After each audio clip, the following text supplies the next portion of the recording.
Tawnie! Hey, Jesse! Hey, it's good to see you. You too.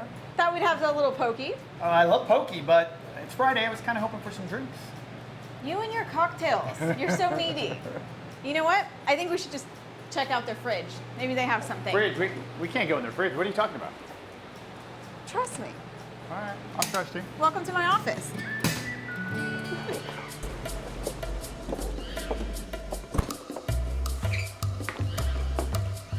Welcome to San Diego's most authentic tiki bar. It's like a cave. Where did you bring me What? to? Right? This You is said you wanted a amazing. drink. Weren't satisfied with pokey, so.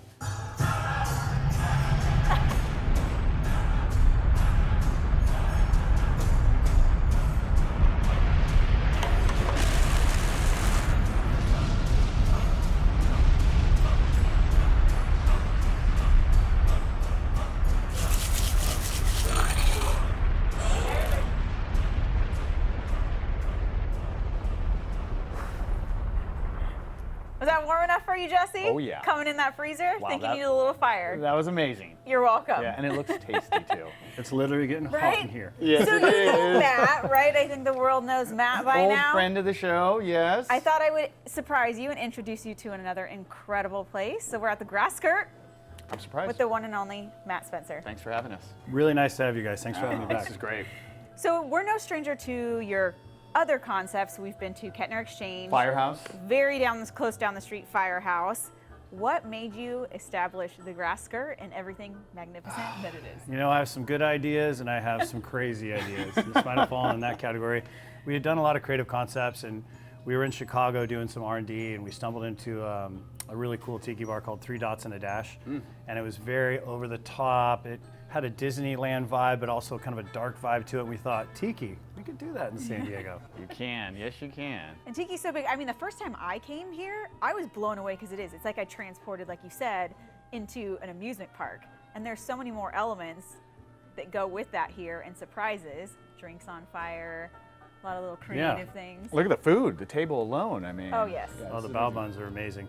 No, but you hit on a good point. I mean, when you walk up, and I don't want to give away too many secrets, but when you walk up, it appears to be two different businesses. You know, a tiki bar with no door that you can't figure out how to get into. So you kind of poke into the next door and say, excuse me, how do I get into the tiki bar next door? And they're like, follow me. And so through the pokey shop, there is a entrance to get in here. We love surprises, right?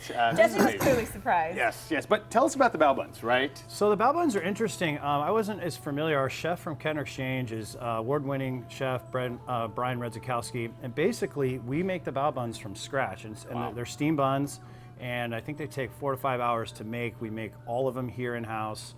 I think we do a Korean short rib. We have a tender belly bun, and these things just go. I jokingly call them Asian tacos because I live in San Diego, but Yeah, they're that's what I call amazing. And your food, I mean, it's not like you just create a restaurant or a concept restaurant. You go the extra mile, and you have award-winning chefs, like you said, who create the most creative dishes. No, I appreciate that. I mean, when we went to do this, Brian, who's our Chef Brian, who's our corporate chef, was basically like, oh, tiki, interesting. And he came back the next day and he's like, he showed me this amazing menu, tried all these things, and I thought, this is way better than a tiki bar. Most tiki bars are fried food and that kind of stuff. He took it to the next level with ramens, and these are the salmon cones. And I was kind of thinking like Pacific Beach, that high-end food. And basically he said to me, it's either my way or the highway. And I was like, great, we're going to Tiki Town. Well, his way works, right? I mean, all of your other restaurants, food is amazing, drinks are amazing, and then you have the aesthetics, everything around us, the attention to detail, it's amazing. Yeah, Jesse wants a skull, so he wants to buy your skull drink. So how do I get one of those? So, well, you can buy one online. But they're actually, we do a few special events where you can actually buy the skull with a drink in it, which is how I would suggest. We do sell them here. The Pokey Shop next door has a small little retail area. But it's interesting, I was completely taken aback with tiki culture. Tiki culture runs deep. There's That's a thing? Yes, there's a Wow. thing here in San Diego. It's called Tiki Oasis. It's the largest sort of tiki gathering in the world, apparently. And we made, I think, 1,000 of these, and we're almost sold out already. They go so fast because it's a very big collector item kind of thing. So we'll get people. I always think it's interesting when people theme themselves for the restaurant. So people will come in for their first time at Grass Skirt and have their Hawaiian shirt on, and that kind of thing. Yes.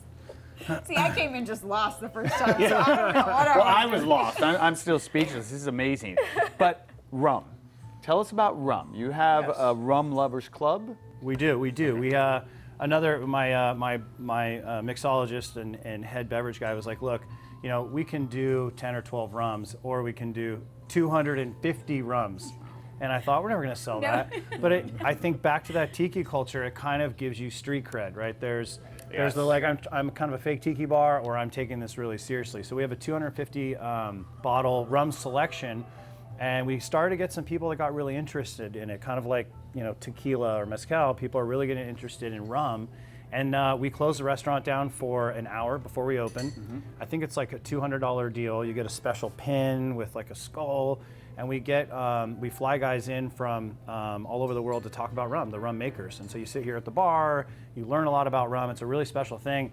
I thought we'd sell like 0, or I would be the only guy sitting there. Lonely guy at the bar. We're approaching 40 people in our rum club right now. Wow. Yeah, serious. 42 soon. Yeah. Oh, there we go. There you go. I like that. I like that. I want one of those pins that you're wearing. I noticed it. I saw it. We're gonna have to start talking here. Okay.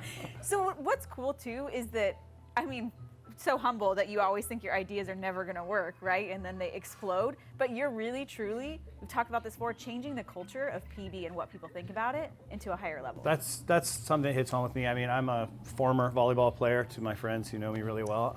So I've lived here in PB a long time, and the beaches are great. Food's not always so great. And there's a handful of restaurants that are trying to make a difference in Pacific Beach. And I feel like, with us at Firehouse and here at Grass Skirt, Tower 23, the patio, there's some nice places, and it's starting to kind of turn the corner. I mean, it's not a culinary hub, but there's some oases, if you will, here in Pacific Beach now. You're bringing that downtown vibe here because it's all done very classy. The presentation and, of course, the taste. I think people care about what they eat now. They do. We kind of came off the, Top Chef generation, and it's, it needs to be farm to table. It needs to be made in-house because people are much more sophisticated, I think, than they used to be.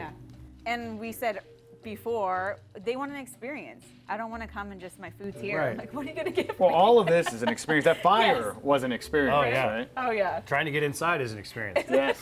And I think too, Kenner Exchange, we're very serious. We have a great wine list and the great food. But I think it's interesting to juxtapose high-end food and fresh cocktails with fresh juice with fun. Yes. I've had people sitting at this kind of round thing here, and one of the scenes will go off if the drink that you got. Yes. And phones come out, people almost fall off this thing, and it's a whole interactive experience. I love it because it's like, I mean, I grew up with Gilligan's Island, so that's why I feel like I'm like, ah! There's no way you grew up with Gilligan's I Island. swear. Yeah, way Don't too let it young. fool you. Way too young. Rerun. But it is. I love it. You created this experience. Congratulations. Do we have any surprises coming up for Grass Skirt? Yes, for the adult kids. There you go. This guy right there. Yeah, post 10 o'clock, we have DJs come in and we get some dancing going on. We do a Sunday brunch, that's a lot of fun. Yours truly blows a little dust off the vinyl and comes in and DJs a little bit. I got to see that. Marvin Gaye. Right? That we got to see. All right, Matt. We're going to dig in. Cheers to you. Cheers to you guys. Cheers. What is Thanks this again one I got? You have the Tipsy Tentacle. Cheers That's to one of our big you and the sellers. Tipsy Tentacle. Cheers. Many more fun to come. Great having you guys. Thank you.